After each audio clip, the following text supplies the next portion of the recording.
کہ صدر آصف علی زرداری صاحب یا کوئی اور ان کے پیچھے ان کو ہلانے کی کوشش کر رہا ہے.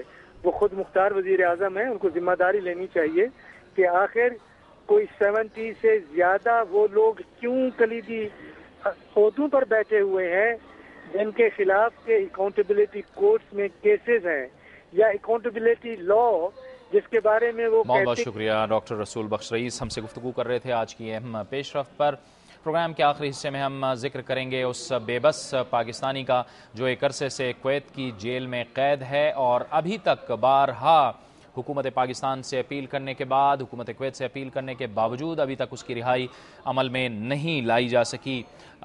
شعیب ڈار ان کا نام ہے جو کہ کویت کی ایک جیل میں قید ہیں. ان کی قید پوری بھی ہو چکی ہے لیکن جرمانہ ادا نہ کرنے کی صورت میں ابھی تک وہ جیل میں موجود ہیں. اس وقت ہمارے ساتھ وہ ٹیلی فون لائن پر موجود ہیں. بہت شکریہ شعیب. ذرا مختصر الفاظ میں بتائیے ایک بار پھر کہ ابھی تک آپ کا مسئلہ حل کیوں نہیں ہو پایا ہے؟ جاوید صاحب, فرسٹ آف آل میں آپ کا اور آپ کی ساری ٹیم کا, دنیا چینل کا بہت شکر گزار ہوں اور تمام میڈیا کا کہ آپ نے میری آواز جو ہے حکام بالا تک پہنچائی. And I'm really very, very thankful to you and all of your team members. اور پرابلم یہ ہے کہ میرا سینٹینس ختم ہوئے تقریباً 3.5 سال کا گزر چکا ہے اور پرابلم فائن تھا اور وہ فائن اکارڈنگ ٹو دا لا اس کی سینٹینس 6 مہینہ ہے وہ بھی ختم ہو چکی ہے. اور میں نے گورنمنٹ کو بہت اپیلیں لکھی ہیں, اس کے علاوہ میں نے ایمبیسی کو بہت سی اپیلز لکھی ہیں, ہیومن رائٹس والوں کو, لیکن ابھی تک میرا پرابلم حل نہیں ہو رہی ہے. اور مجھے 13 سال کا عرصہ گزر چکا ہے سر جیل میں. 13 سال 13 years of my life is gone. اور میں آپ سے اور آپ کے توسط سے حکام بالا سے اپیل کرنا چاہتا ہوں کہ خدا را میری مدد کریں, پلیز میری مشکل کو حل کریں. اچھا شعیب, لیکن مشکلات کیا ہیں, پیچیدگیاں کیا ہیں؟ کویت میں پاکستانی سفارت خانہ آپ کے حوالے سے کیا کہتا ہے؟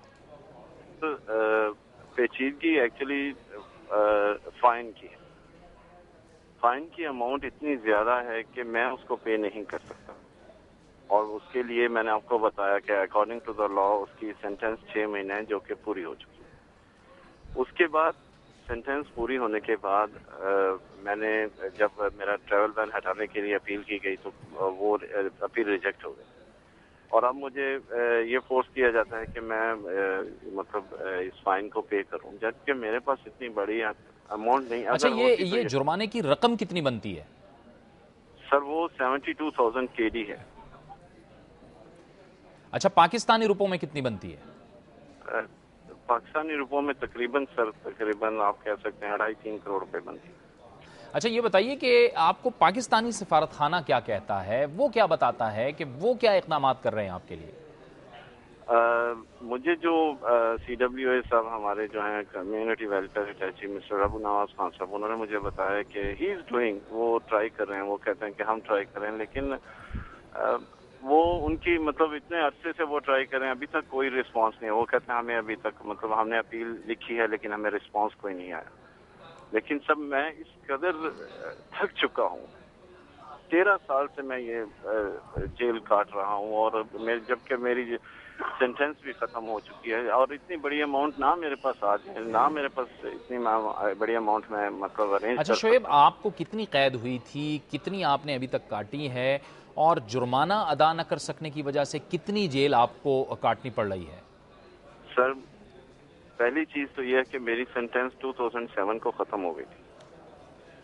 2007 سے لے کے اب تک اس کے تقریباً 22 اپریل 2008 کو میری فائن کی سینٹینس بھی ختم ہو گئی. شعیب اپنے اہل خانہ کے بارے میں بتائیے, آپ کے کتنے بچے ہیں, کہاں رہتے ہیں وہ؟ سر میرا ایک ہی بیٹا ہے جس کو میں نے آج تک نہیں دیکھا, وہ گزرا والا. اب ماشاءاللہ سے 14 سال کی ایج ہے. بہت بہت شکریہ شعیب ڈار. پاکستانی حکومت وزارت خارجہ کے لیے پیغام کہ شعیب ڈار کے لیے وہ کچھ کریں. یہ تھا ہمارا آج کا پروگرام نیوز واچ سے جاوید اقبال کو اجازت دیجیے. اللہ حافظ.